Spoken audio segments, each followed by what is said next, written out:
This week, the PoolNation podcast is proud to welcome Bob Lowry, an icon in the swimming pool industry. Chances are, if you've studied water chemistry, you've studied Bob's work. Welcome Bob Lowry to the PoolNation podcast. Good morning, everyone. Welcome to the PoolNation Live podcast with myself, your host, Edgar DeJesus. And yes, I am the reigning champion of Marco Polo, along with John JJ Flawless, the fastest netter in the West, the famous Zach, the pool boy Nicholas, and this week, the godfather of water chemistry himself, Bob Lowry.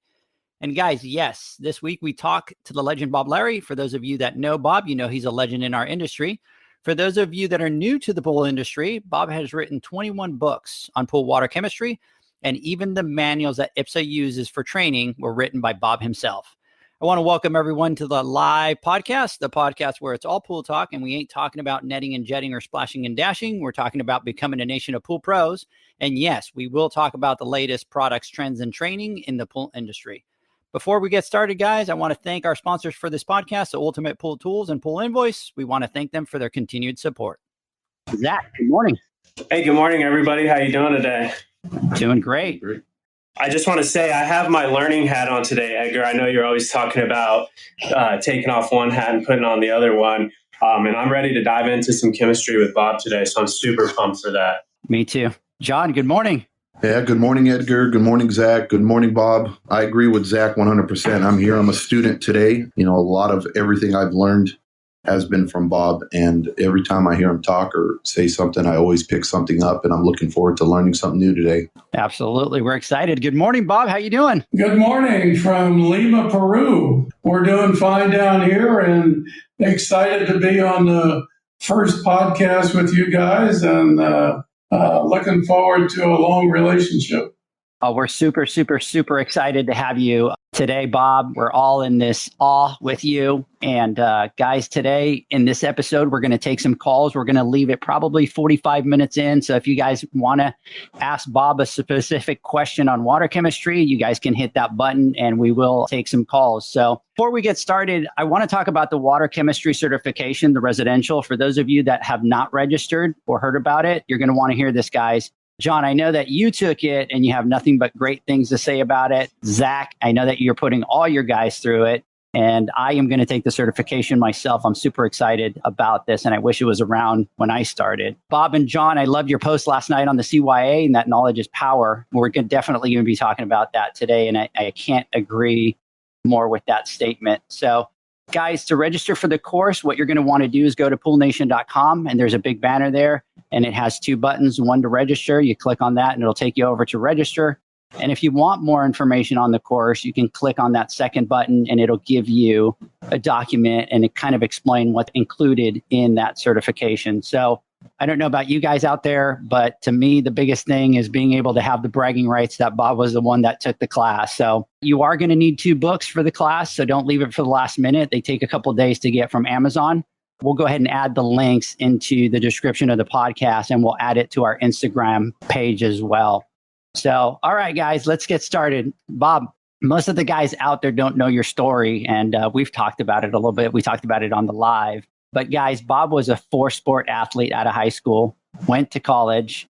Then he transferred to Florida State University to play football, and he gets drafted to go into the Vietnam War. But then the amazing story just continues because he goes in and then he ends up being a Green Beret. Just absolutely amazing. So Bob, you tell that story better than I do. So, maybe you can tell the guys a little bit of that story and how you ended up then in the pool industry. Yeah, I guess I can. I lettered in 4 sports in high school and was probably better than average in those days in size and weight, but I had a giant brother, so I never thought I was that big of a guy. But my brother was in the 1960s was 6'6" and about 275, and even though I was 5'11" and 190 in high school, back in '64 I was the second biggest guy on the football team. But in any case, I was on the football team, the swimming team, the baseball team, and the track team, and I tried to play every sport I could play, and just enjoyed sports and all kinds of stuff when I was young. And I liked skin diving and scuba diving and and just everything I could do, even water skiing. But I finished high school and decided to go to a junior college over the summer and pick up some extra credits. And then I was going to go to the University of Florida and play football. And I had a partial scholarship to do that. And so I went to the community college in Fort Lauderdale, and it was a summer session and I didn't like it. So I kind of dropped about halfway through it. And then in August, I went up to University of Florida and started practicing and got an apartment and got my schedule and my ID card and stuff. And my mom called me and said, "You got a letter from the Selective Service?" And I said, "Well, what's it say?" And she said, "Well, it says you're drafted." And I said, "Well, it can't be. I'm a student." So I got the letter and I went down to the Selective Service office and I said, "Here's my ID card from University of Florida, and here's this letter." And the guy came back and he said, "You know, our records show you went to a community college and you dropped out. You dropped." And I said, "Yeah, but I'm a full-time student now." He said, "Yeah, but you're a college dropout, so you're drafted." And there wasn't any way out of it. Rather than be a draftee in those days, I decided to enlist.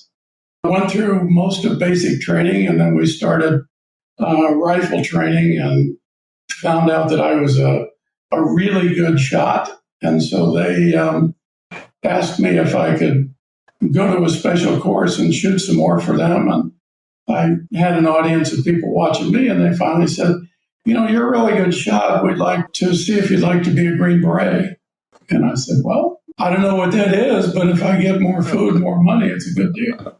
So anyway, I went to the Green Beret School, and before I could do that, they found out that I hadn't gone to paratrooper school.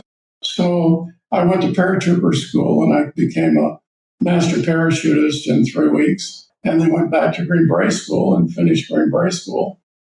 They said normally you would go to 54 weeks to learn the Vietnamese language before you go to, and this was in 1965, well, the end of 1964. So they said, "Well, we need snipers in Vietnam, and we want you to be a sniper. Now that you're a Green Beret, we want you to be a sniper." I went to Green Beret without going to the language school. I went to Vietnam and was in Vietnam for almost 2 years, and then got out of the Green Berets and came back to University of Florida, was going to play football for them. And they finally said, "You know, you're really good at football and we'd like to have you on, but you've been in the Army and you've been trained to kill people and we don't want you on the field with our boys." So I went back to college and I couldn't play football. And then at the time, it was 1967, and everybody, all the colleges were protesting the war. And as soon as everybody found out that I was a veteran, nobody wanted anything to do with me on the college campus because they were all protesting the war. So I ended up going through college and getting 2 degrees in chemistry and almost had no friends. Anyway, after I got out of college, I became a hippie, had a motorcycle as a sole means of transportation for a few years, and just drank beer and hung out for a few years. And eventually, I started a company with a friend from college making products for aquariums. And this was in 1971 or 2. One day we all worked for the Center for Disease Control. I was talking with some guys from the center, and they said, "You make a clarifier for aquariums, don't you?" And I said, "Yeah." And he said, "Would that work in my pool?" And so 47 years later, I'm still in the pool industry. And I brought the very first polymer clarifier to the pool industry in 1973. And since then, I've invented 111 products for pools. And I've written 21 books. And I've trained 2,500 CPO students. And I've given about 500 seminars. And I've written 175 articles and about 100 technical bulletins. And I've also made 5 apps for your phones that you can use for various things as a service tech. Anyway, that's my history, and here I am today. Zach, John, I don't know what would constitute a legend in your standpoint. You think he's qualified? I think automatically, right? He just automatically just fits right in. Well, interestingly enough, during my career in the pool industry, I've gone from who the hell is this guy to this guy doesn't know what he's talking about to this guy's a maverick and to this guy's an a-hole to all the way up to now a few people are calling me a genius. So I don't know which of those you want to pick, but I study chemistry as it applies to water chemistry, and I keep learning about it. And everything I learn, I give back to you guys. And that's amazing. And we appreciate. I'm going to put you in my category as a legend. Absolutely. Yes, absolutely. And the amount of knowledge, and Bob, even in our conversations, just how much you just share and you just put out there and you just, you tell me, I just really want the guys to know and learn about water chemistry and learn also the things that are, not the truth out there, and spending all the time and energy and effort to educate the guys is amazing to me. And I love that. And I think that's one of the reasons why we even started this podcast, is really to help the new guys out there and educate them. So definitely a legend in our book. Everything that's in my books, I can prove and document, and it's scientifically correct. So, and I pride myself on finding out the exact chemical nature of everything and passing it along. And if anybody can ever prove that I've written anything that's incorrect, I invite you to try to disprove it, because I'm interested in the truth. Even some of the things that I wrote 10 or 15 years ago, I've changed what I used to say. And it's because I learned something else myself. For instance, 10 years ago or 12 years ago, I wrote that if you use liquid chlorine, you would have to use some acid to offset the increased pH from the liquid chlorine. And then 10 years ago or 8 years ago, I found out that that's not so. That liquid chlorine doesn't raise the pH of the pool. And even chemists that I talked to said, yes, it does. The fact of the matter is, it's actually pretty easy to understand. When you put chlorine in water from sodium hypochlorite, liquid chlorine, it makes HOCl and sodium hydroxide, NaOH. And HOCl, everybody knows, is a killing form of chlorine. But when it gets destroyed by sunlight, UV, bacteria, or algae, HOCl becomes HCl. It drops the O. HCl is muriatic acid. And the amount of muriatic acid that's made is almost equal to the amount of sodium hydroxide that was put in to begin with. So they cancel each other out. And I didn't even think about that myself 10 years ago. But 8 years ago, I did. And so 8 years ago, I started writing liquid chlorine doesn't raise pH in pools. And I've had PhD chemists call me and tell me that I didn't know what I was talking about. I said, here's the math, here's the equations, prove that it's wrong. And they can't. So anyway, that's just one example of information that's out there that keeps getting perpetrated as being correct. When I started, it was always that thought process, right? You add chlorine and then you have acid right after it to kind of chase it to get that down. And then, obviously, the more we get educated, the more it makes sense, because we're going into that depth. Well, yeah, Edgar, just think about it. Bob's talking about, this is 8 years ago he discovered this, and he wrote about it, right? And the reality is the majority of pool guys don't understand that. And we're just barely talking about it. I learned about it about a year and a half ago, right? And it's just how long it takes to get there and how much different information is out there or misinformation is out there. How important it is to have, a class. And I know we're going to talk about Bob's chemistry class, but how important it is to have like a standard to where everybody understands you have a source of information that we know is correct, or at least at that moment, that this is what the standard is and this is what the truth is. And everybody learns from that. I think we'll have a much better industry, or we'll be much more successful. And it's just mind-boggling that it takes 8 years for us to finally get to that point when you've been talking about it for so long. And why doesn't everybody understand that? And I think class is great at that. One of the things that I have a goal of is to make a bigger industry. we're not going to make a bigger industry the more we confuse people with chemistry. And the big chemical companies are confusing people by doing a couple of things. And one is they claim they're making it easy for you to just add A, B, and C, or 1, 2, and 3, and it'll take care of your problems. Well, that means that the pool store or the pool guy is in charge of your pool. And so you don't even know what's going on in your own pool. You're forced to take a sample to the pool store, have them measure the water, and then tell you what you need to buy on some kind of a prescription, and you don't even know what you need to be doing. And we make it mysterious. And what we need to do is not make it mysterious. We need to make the chemistry understandable, and the pool stores need to sell what people want to buy. And that's the long and short of it. And we're not going to do it.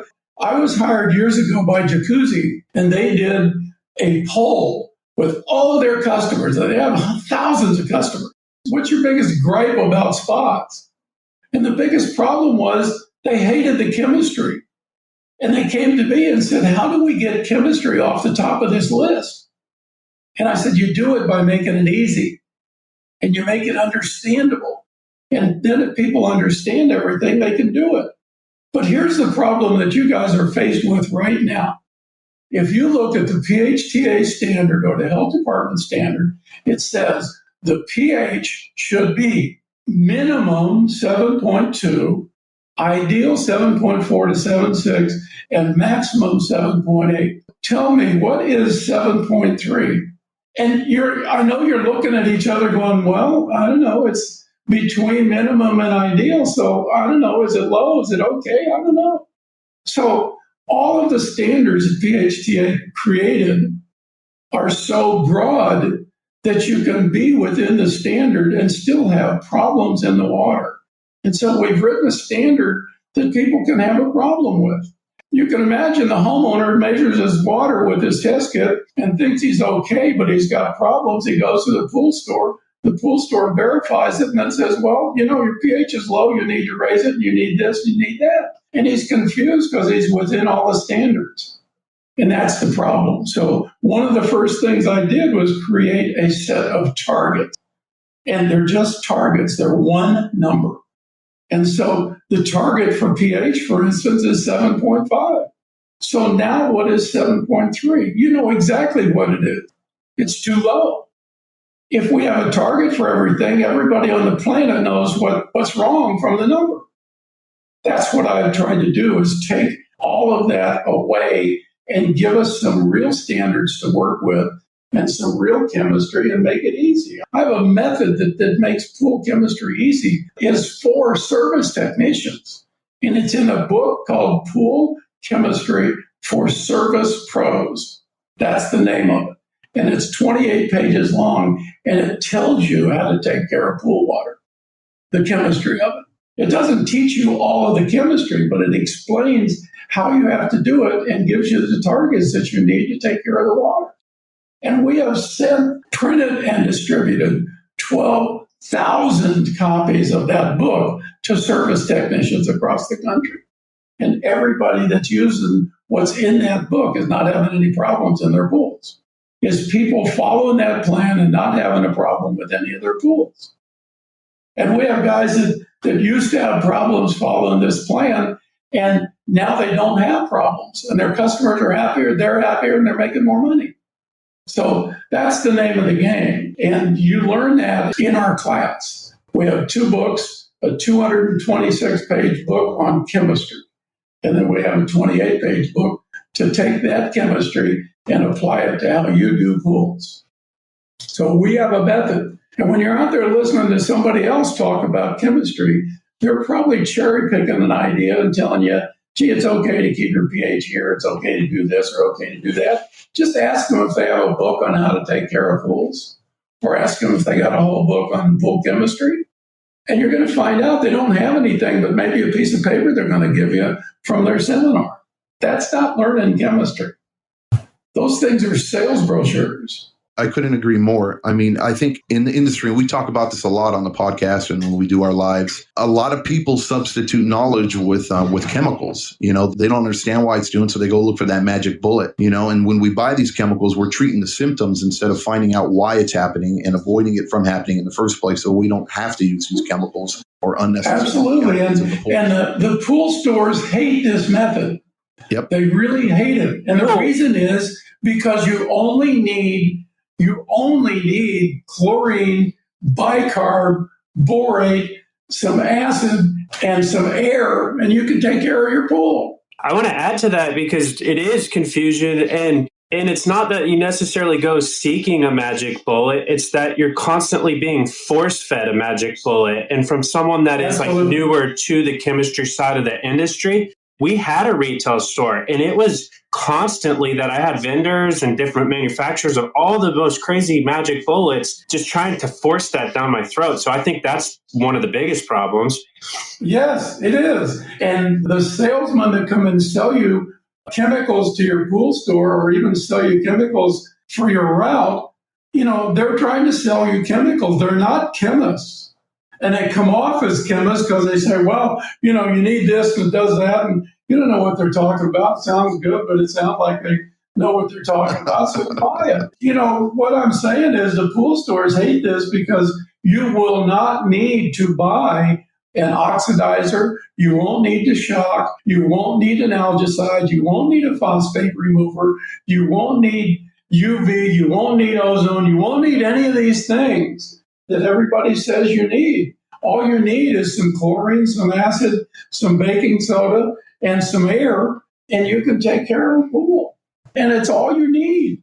We take all of the mystery out of that, show you a way to do it, and help you to understand it. So when somebody comes along and says, I got this magic bullet, you can say, no thanks, I don't need that. All of my pools are okay. I had a guy, his name is Rich, and he's on the PHTA Recreational Water Quality Committee membership as a service tech member. He has 6 guys working for him and 238 pools on service. He got a copy of my book in March of 2018. I met him in July at a meeting, and he stood up in that meeting and said, hi, my name is Rich, blah, blah, blah. I have 238 pools and 6 guys working for me. And we got a copy of Bob's book in March, and we followed what's in that book to the letter. And from March until the middle of July, I have saved $30,000. And I used to have 20% of my pools that were a pain in the ass, and now I don't have any. They're all fine, and all of my guys understand how to do it. And in fact, each guy has now added 1 more pool per day that he can go service because they have extra time. This system works, and there's a guy that proved it, saying that it works. And I'm not trying to sell you anything because I don't have anything for sale but books and education and a couple of apps. And that's it. So I'm not trying to sell you on a product. I'm trying to sell you on using chemistry the right way in your pool. That's amazing. That's the sound of the bottom line going up right there as we weed out all the magic bullets. I'm super pumped about this. The thing is, and it's exactly like Bob is saying, and John, you were saying it took, 8 years, and we've been talking about it for the last 8 years. And it's amazing how much the information is slow in our industry to get out, because even 8 years later, you would figure eight years is a long time. Everybody should be really kind of being able to say that they heard that and talk about it. But most of the guys that you talk to, they don't know that. They haven't heard that yet. So a great example of that. I started telling people about borates 8 years ago. And people are just now hearing about what are borates, what do they do?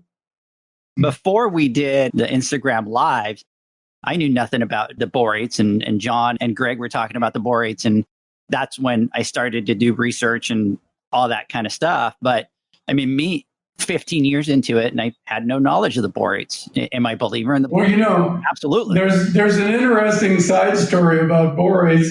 I got a call from one of the manufacturers of borate earlier this year.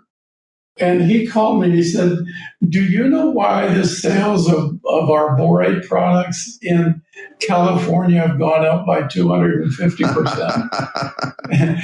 And I said, yes, I'm responsible for that. Right. And he said, what do you mean? I said, well, I've been telling everybody to use borates in their pools and showing them what a great thing they are. And he said, well, God bless you. He said, can I buy you a house or a car or anything? You know? And so I don't pick up a nickel from anybody. They're not even a sponsor for me. So I just want you guys to have the right tools. And I happen to think that borate is one of the greatest things you can put in a pool.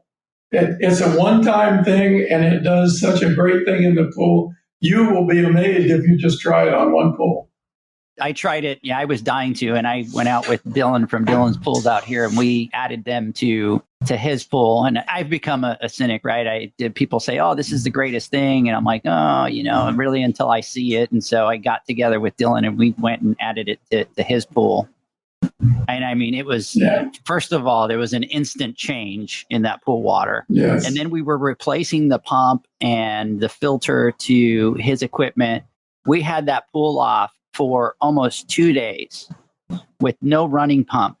And he had like 6 or 8 people swimming in the pool.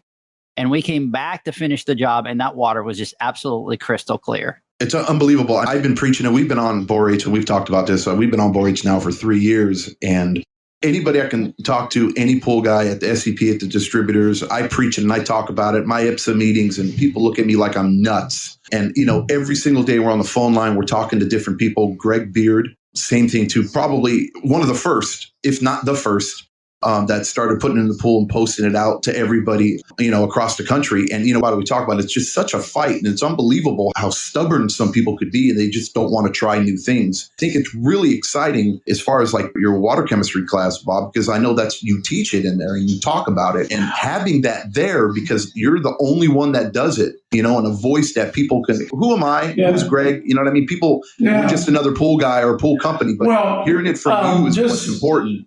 Just so you will know, on my website, it's called PCTI.online, and it stands for Pool Chemistry Training Institute, but it's PCTI.online. There are 14 technical bulletins that you can have. You can read online and download a PDF of them for free on my website, and there are 5 technical bulletins on board, and there's a total of something like 20 pages of information about borates. So all of the information that I can find about borates is on that website, and it's available to you for free. It gives you amounts and costs and what it's going to do to the water, and just, the chemistry of it and everything. Everything I can find is there for you guys. And I have to give you credit, John, because you kind of saved me. You pulled me back onto the borate train with your live, because I was at a point where the information isn't out there. And I was using borates, but not at the right dosages. So we weren't getting the benefits. And then I was literally on my way out the door. And I watched that live with you, and then it just relit a fire, and we're back on it, and we're getting it in line, and it's just a great thing. So hats off to you. Thank you. Yeah, my pleasure. Hey, guys, let's take a quick word from our sponsors. And when we come back, I think the question that we wanted to ask and we wanted to address today, we'll hit that. And that is going to be the big question on the CYA. So let's hear from our sponsors, and we'll come back. Okay. The Hyper Pole from Ultimate Pool Tools is a pool care pole designed by pool professionals for pool professionals, featuring precision-crafted carbon fiber and stainless steel construction. Go to ultimatepooltools.com or Instagram at Ultimate Pool Tools. Introducing Pool Invoice. Pool Invoice is pool billing software that was created specifically for the pool service and repair industry. It was developed for our industry and only our industry. Pool Invoice was built with recurring billing in mind. You can print, email, text invoices, or even send via WhatsApp. You can add reoccurring or yearly charges, accept credits, and set up autopay. You can even see when customers have seen the invoice. It even has a customer portal where they can log in and see, print, and pay invoices. It has all of your customers' information on one page, so you don't need to search through hundreds of invoices looking for the one you need. Just go to the customer's profile, and it's all at your fingertips. It's currently in beta phase, so anyone can use it for free. Just go to poolinvoice.com and request an invitation at the bottom of the page. Pool Invoice was made for you. All right, everybody, welcome back. We are here with Bob Lowry today talking about water chemistry. And I think, guys, this is a perfect time to talk about CYA. In our other podcasts, we've talked about the other sources of chlorine and how we've had to put ourselves in a situation to educate ourselves with those other products. But I think one of the things that we're not talking about, and John, Zach, we've kind of talked about it, is really the CYA that is in those tabs and the trichlor. And I think it's important for the guys right now that they're educating themselves on all those to also listen to that conversation about the CYA. And I think this is the perfect forum to ask Bob about that. So, Bob, can you tell us a little bit about CYA and maybe some of the benefits, but also, the negative effects of CYA that pool guys should be paying attention to? Sure. CYA has actually been around since, I think, 1956, when it was introduced by FMC Corp, and then it was eventually bought by Monsanto. But at any rate, it's been around for a long time. And most people know of one thing that cyanuric acid does, and that is it protects chlorine in water from being destroyed by sunlight, or more appropriately by UV rays of the sun. And without any cyanuric acid in water, chlorine is destroyed at the rate of 75% in 2 hours. 2 hours after that is 75% more. So you're talking about a complete loss of chlorine in 4 hours with no cyanuric acid. So with cyanuric acid, at a minimum of 30 parts per million or 30 to 50 parts per million, the chlorine will stay around in the water 8 times longer than without it. So it really is a good chemical from the standpoint of keeping the chlorine in the pool. That is a great thing. The problem is that you can get too much of it. And the reason you get too much of it is that more than 50% of the composition of the trichlor tablet is cyanuric acid. So that when you add 10 parts per million of chlorine to the pool by using trichlor, you will add 6 parts per million of cyanuric acid. And this is huge because most pools use about 1 part per million of chlorine per day just due to sunlight, and that's even with cyanuric acid in the water. So you're going to lose 7 parts per million of chlorine a week in the pool anyway. And if you had some bathers and a dog and whatever in the pool during the week, now you're going to have maybe 10 parts per million of chlorine per week going into that pool, or that's the chlorine demand for that pool. A chlorine demand of 10 ppm per week means you're going to get 6 ppm per week of cyanuric acid. And the next week, 6 parts, and the next week, 6. And so you're going up by 25 parts per million of cyanuric acid per month. And this is a big number. And all of a sudden, you can go from having 50 parts per million to having 150 in a couple of months. And at 150, now you do have some problems. There's a number of problems that happen with cyanuric acid. Probably the first one is that cyanuric acid slows down the kill rate of chlorine. The more cyanuric acid in a pool, the more you tie up the chlorine. More cyanuric acid ties up more chlorine, and you need more chlorine when you get more cyanuric acid. So it's important to understand about free chlorine and the requirement of free chlorine in the water versus cyanuric acid. So there is a free chlorine / cyanuric acid relationship. And the simple answer before I get into the explanation is that you need an amount of free chlorine in the pool that is a percentage of the cyanuric acid level. There are two percentages that you may want to remember. One is 7.5% and the other is 5%. And the explanation is if you choose not to use borate in your pool, then the amount of chlorine you need in the pool is 7.5% of the cyanuric acid level. So if you have 50 parts per million of cyanuric acid in the pool, 7.5% of 50 is 3.75. So you almost need 4 parts per million of chlorine in that pool. And if you have less than that, then you can have algae start to grow. And if you choose to use borate in your pool, then the 7.5% becomes 5%. And so 5% of 50 parts per million of CYA is 2.5. You can see that you need less chlorine with less cyanuric acid. But the reason for that is a really exhaustive research and found out from the World Health Organization and the CDC and places like that, how much chlorine we need to kill algae. Algae is harder to kill than bacteria. So if we kill algae, we automatically kill the bacteria.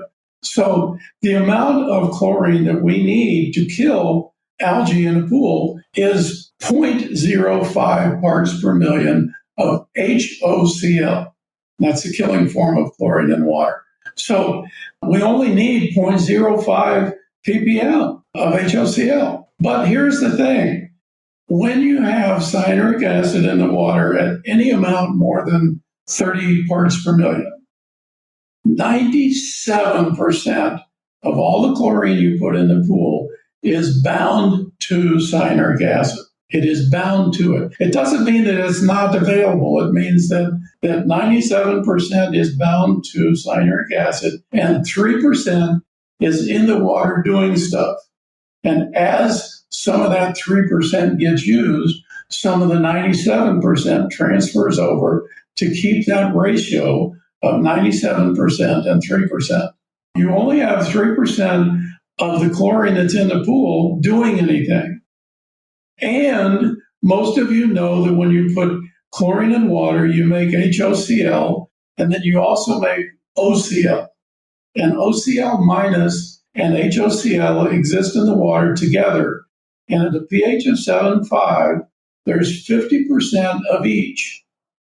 So 50% of all the chlorine in the pool is HOCl and 50% is OCl minus. So of the 3% that's available, 50% of it is HOCl.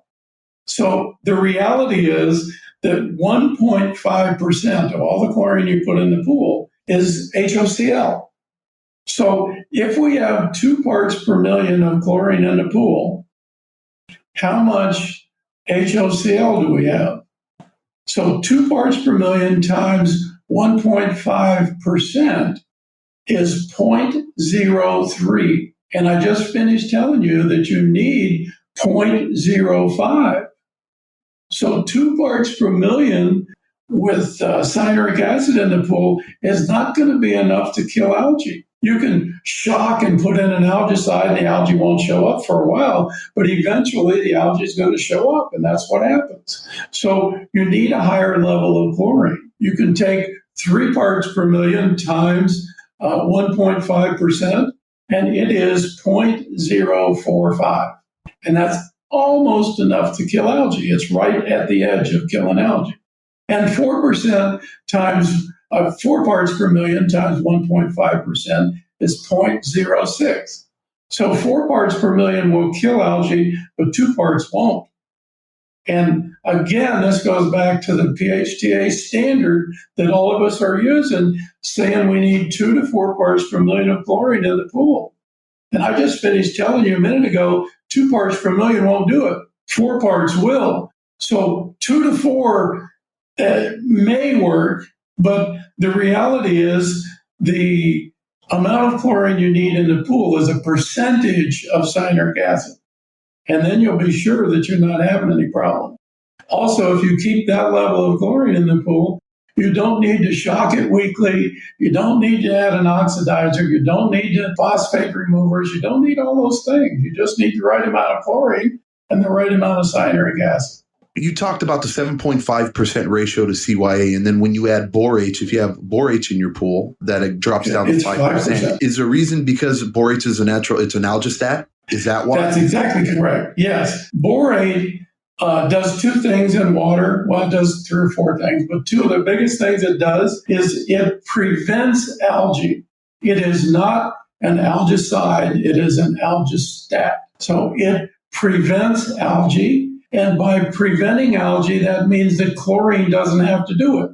So you'll need less chlorine. And that's the idea. The other thing is that borate, it doesn't prevent the pH from going up, but it keeps it from going up so fast or so high.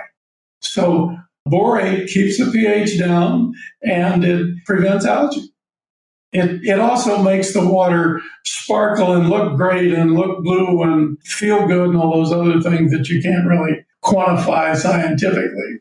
But it does do all of those other things as well. So it's either 5% or 7.5%. And you know, the CMAHC, the committee that studies all of that stuff, been studying it for 5 years, came out and said, you know, you should have a ratio of 20 to 1. Cyanuric acid to chlorine. And after 4 years of doing that, I said, yeah, but isn't 20 to 1, isn't that 5%? Isn't that what I've been telling you? So anyway, I think we're all trying to get to the same spot. They're saying 5% regardless of whether you have borate or not. And I think you need 5% if you got borate and 7.5% if you don't have borate in the water. So cyanuric acid also works as a buffer in the water. It works as a buffer to prevent the pH from going down. So, and it's a pretty good buffer. Alkalinity and CYA are buffers that keep the pH from going down. Boric acid keeps the pH from going up. So if you have the right alkalinity, the right cyanuric acid, and the right borate, now your pH isn't going to go anywhere. That's the idea. And we make the pool stable by having the right cyanuric acid, and the right total alkalinity to keep it from going down, and the right borate to keep it from going up. So now it's not going to go anywhere. And if you use liquid chlorine, now the cyanuric acid isn't going to change either, so you won't need more free chlorine. So, you know, together we can start to make this pool stable because we've got cyanuric acid that's not going to change. We got the pH is not going to change up or down. So now we've made a stable pool. And all we'll need from week to week is put in some more chlorine and maybe a little bit of acid to get the pH back down, because naturally the pH is going to want to increase, but it won't increase as much with the borate in the pool. Cyanuric acid affects the kill rate of chlorine. It increases the chlorine you need. From trichlor, it lowers pH and alkalinity. Cyanuric acid is part of the trichlor tablet, and the pH of a trichlor tablet is 2.8. So when you put it in the pool, it's going to lower pH and alkalinity. It affects also the calculation of the saturation index. And if you're using the LSI or the saturation index, you may know that one of the things that you have to do to attain carbonate alkalinity is to take total alkalinity and then subtract an amount for the cyanuric acid that's in the pool. And the way that works is usually you take about 1/3 of your cyanuric acid and subtract it from total alkalinity. And that gives you carbonate alkalinity. So as an example, I'll do one so I can do the math in my head. if you have total alkalinity of 90 and you have cyanuric acid of 150, if you take 1/3 of cyanuric acid, which is 50, you subtract 50 from 90, and your carbonate alkalinity in your pool is only 40 parts per million. And that is really low and can produce corrosive water. So it's important that you know that, and even at 50 parts per million of cyanuric acid, 1/3 of 50 is 17. So you take 17 away from 90, and now your alkalinity is 73. So you need to be aware of that you need to make that adjustment. There also is an adjustment to total alkalinity for borate. It is not as much as cyanuric acid. And I have produced a chart and some information about how much that adjustment is also. But at any rate, you will have to change the saturation index. You need to change it based on your cyanuric acid. Also, what happens with a lot of pools is they start with a low cyanuric acid level reading, and they put in 2 to 4 parts per million of chlorine, and everything's fine. And a month later, the cyanuric acid level now, instead of being 50, is now 75. So what is 5% of 75? It's 3.75. So if you're keeping 4 parts per million of chlorine in the pool, you'd be okay. But the next month, you've gone up 25 parts per million more cyanuric acid. So now you're at 100. And 5% of 100 is 5 parts per million. And if you're only putting 4 parts per million of chlorine in the pool, algae is going to start to grow because you don't have enough chlorine. And that's exactly what happens. You start out okay, you keep the chlorine level the same, cyanuric acid builds up, and now you haven't got enough killing power because you didn't increase the chlorine level with a corresponding amount as the cyanuric acid went up. So it's important that you do that you understand that. I haven't heard Zach and John this quiet in a long time. Yeah. I keep thinking, and so now, like, what this is highlighting for me, and maybe I'm seeing this the wrong way, but maybe y'all can help me with this. But like, do trichlor tabs have a place with this stuff that for me is new information, but has been around for a while? But when we're talking about target chemistry, and when we're talking about the increase of cyanuric acid and how fast that happens, well, we can't maintain a target using trichlor tabs. So am I on the right path in trying to find these other methods, bringing chlorine into the water? Yeah, one of the successful things, in my book, I'm not saying anything that's not in my book. In my book, I actually come out and say, do not use trichlor as the sole source or the main source of chlorination in your pool. It's because of the cyanuric acid buildup and all the problems associated with it. And you can use it until cyanuric acid gets up to 50 or 60 and then switch to something else. You can use it perhaps as a supplement. But one of the things that people are doing is using liquid chlorine. And what they do is they get a peristaltic pump, like a Rollichem or a Stenner, or one of those, and they get a small one. They dial it in so that it will dispense 1 part per million of chlorine in that pool every day. It's not too difficult to calculate. You need about 10.5 ounces of liquid chlorine per 10,000 gallons for 1 part per million. So if you've got a 15,000 gallon pool, you need about 15 ounces to make 1 part per million. So you set up the Rollichem or the Stenner to dispense 15 ounces of chlorine every day. And it's the exact same thing as using a chlorinator. The chlorinator flows, the water flows through the chlorinator, and it dispenses some amount of chlorine. And at the end of the week, if you have the same reading as when you were there the last time, then you've dispensed about 1 part per million of chlorine from trichlor. So now you're going to dispense 1 part per million using liquid chlorine. You can also use Cal Hypo. And I think you've had a guy on and talk to you about Cal Hypo, so I won't go into too much about Cal Hypo other than they are making a new feeder for it. They are making a trichlor tab that you can actually put in the skimmer, although I still think putting a tab in the skimmer is a bad idea, not from a chemistry standpoint, but from people with kids and stuff. How many kids go out there and open up that lid for that skimmer? That's a great point. And what's in there? And the toys are in there. They keep trying to reach in through the hole and reach in through the top. And there's a tablet of chlorine in there. Would you want your kid to hold a tablet of Cal Hypo or a tablet of trichlor? That's just a bad thing to do. So it will not hurt the equipment, and it's okay to put it in the skimmer, but I just don't think it's a good idea. Cal Hypo is more dangerous than trichlor and dichlor and liquid chlorine. And the reason is that Cal Hypo supplies its own oxygen if it starts burning.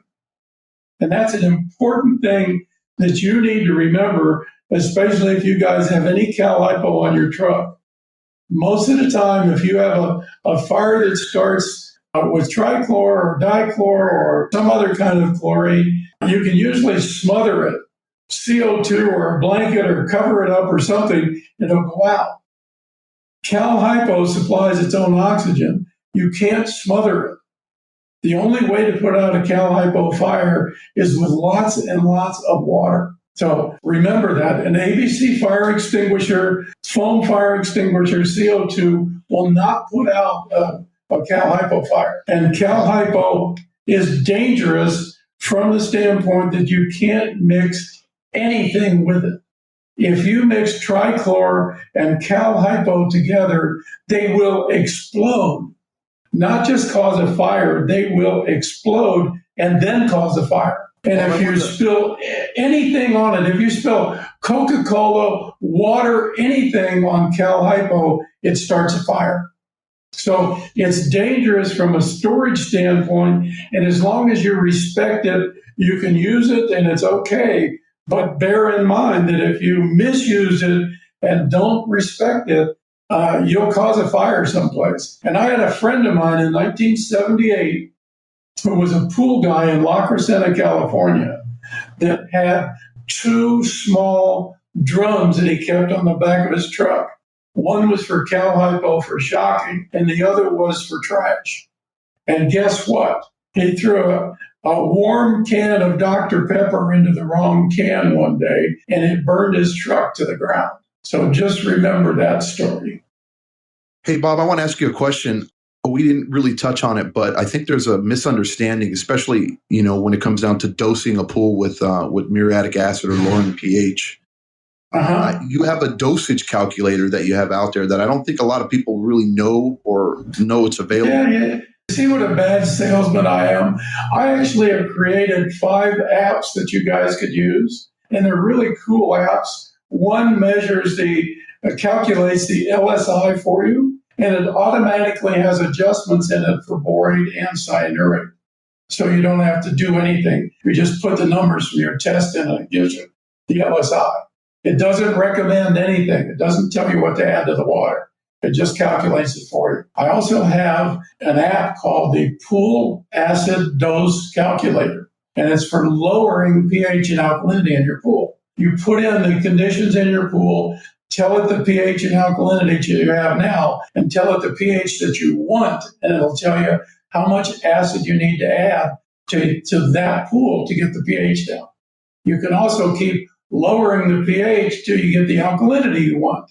So you can keep going down and get the pH and alkalinity you want, and tell you the amount of 3 kinds of acid that you need to do. I also have another one called the Pool Chem Dose Calculator, and it has 38 chemicals in it.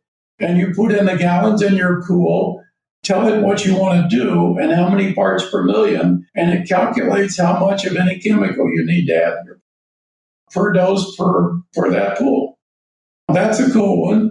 I also have one that's called a drain calculator, because if you have a pool that's got, say, 600 parts per million of calcium in it, and your refill water's got 150 in it, how much of the pool do you need to drain to get 350 parts per million of hardness in the water?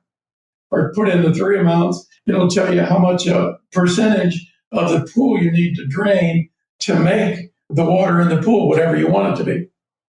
So those are the calculators I have. I'm working on a new one that will be out in about a week. And the new one is called the pH alkalinity adjustment tool. And it's like the pool acid dose calculator, except this one's for raising or lowering pH and alkalinity. So you can go or down, it'll tell you the amount of soda ash and bicarb that you need to add, or the amount of acid you need to add to the pool to get exactly what you want. And it will be out in about a week, and it'll be pretty much a replacement for the acid dose calculator. And that'll be out. Oh, I've got another one too. It's called the Borate Pool Startup. And it tells you how to start up a brand new pool, and it takes you step by step through what you need to do from start to finish to start up a pool. And it calculates all the chemicals you need to add based on your test results. So those apps are available. I think you can buy all 5 of those apps for under $25. And they're all a one-time purchase. They're not a subscription. I can vouch for this Borate startup method. We've used it on a few of our new startups that we've done, and it has been the easiest and most successful startup we've done by far. So thanks for putting that out there, Bob. I'm definitely going to get my guys on the acid dosing one. I think that'll be really helpful. And what's huge too, Zach, is because, when you have borates in the pool, especially, there's an increase in the acid that you need to use. So, as you have immunity, as you have borates, so a lot of people don't understand that. That's correct. If you have borates in the water and you need to lower the pH, you need almost 3 times as much acid because there's borate in the pool. Guys, I just want to interrupt for a quick second. For those of you guys that had some questions and wanted to call in, go ahead and press those buttons now. I know sometimes it takes a couple minutes to come on, but if you have questions, now's the time, and we'll go ahead and ask Bob those questions, and we'll go from there. Wow, that was quick. Let's bring in Dylan from D's Pools. Hey, Dylan, good morning. How are you? Good. How you doing, Edgar? We're doing great. We're doing a ton of learning here. I've actually just been sitting, just eating it all in. Yeah, me too. I'm just listening here in complete silence. Good. I have a question for the shaman himself, Mr. Lowry. Go ahead. Sure. All right. So I got a 12,000-gallon pool. It's a super stable pool.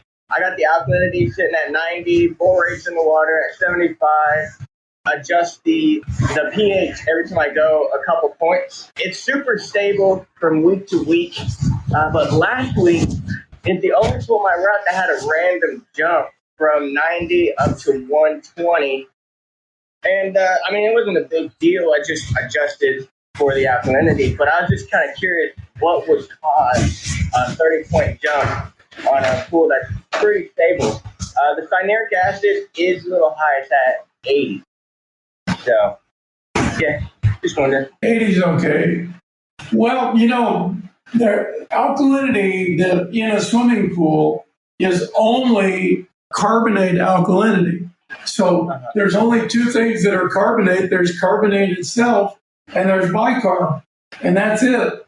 And so if your pH went up, unless it's a brand new pool, somebody put something in there.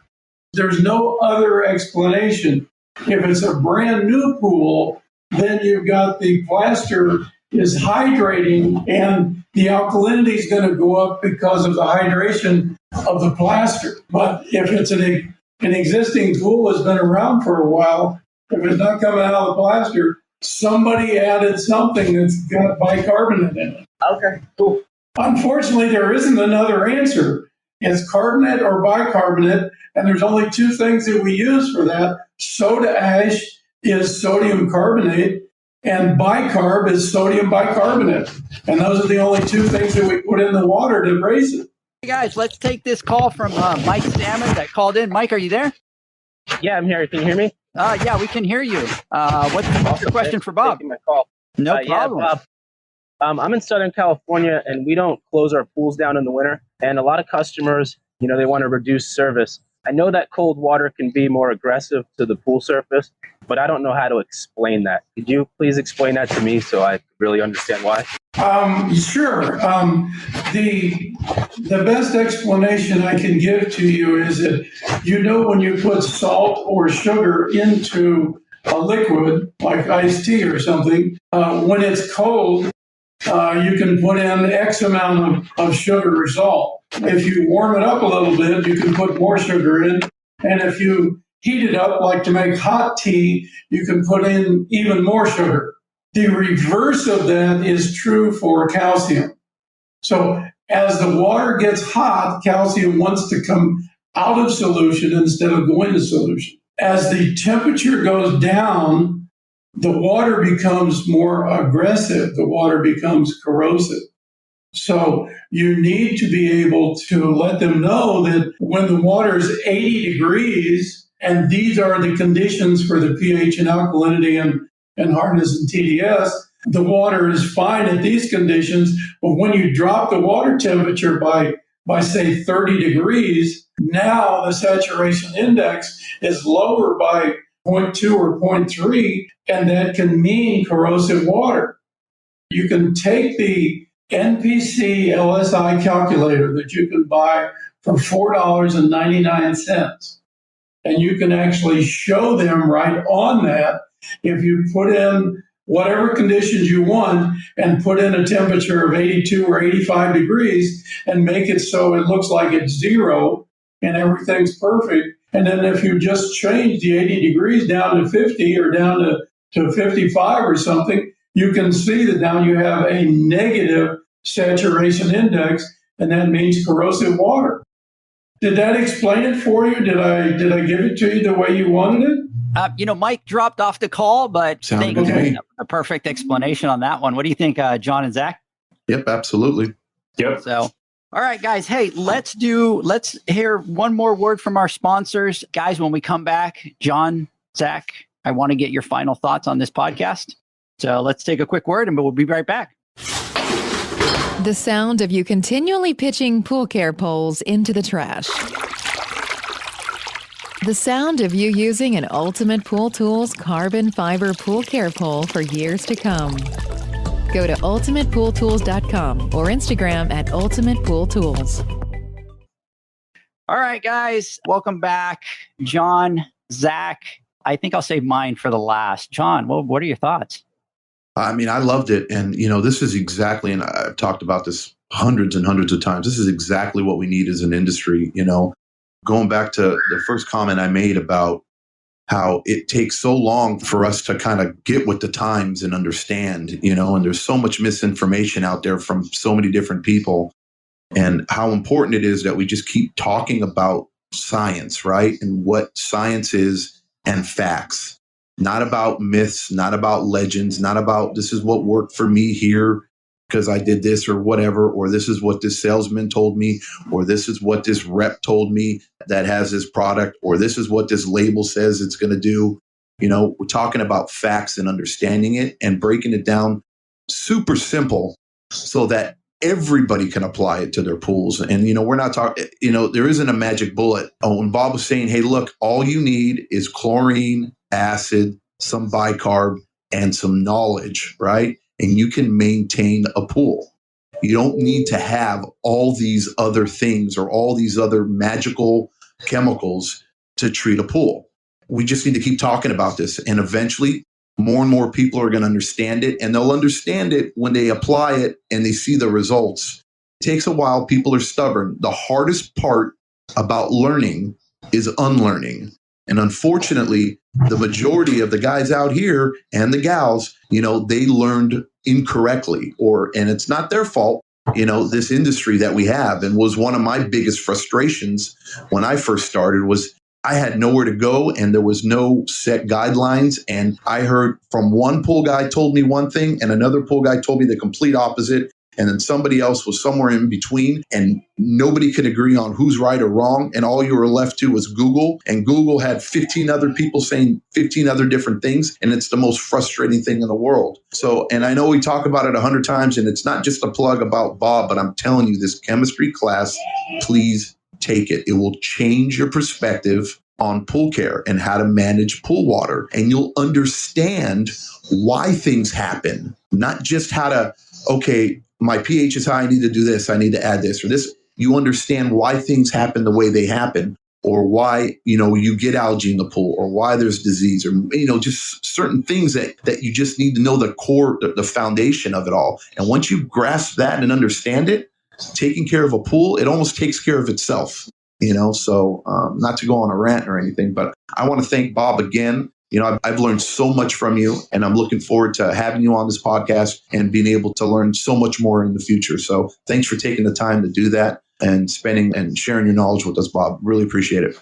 I know we talked all around a bunch of different subjects today, but I think that's kind of the way it should flow. It was comfortable to just let the conversation go in the direction it needs to go, instead of me having a plan here and just going down the list and telling you guys certain things. I think it was great to have the interaction. I like that kind of stuff. Zach, what are your thoughts? I think Zach He's floored. He's floored. Just speechless, isn't he? He can't even talk. He's speechless. He's speechless. Huh? Zach, wake up, Zach.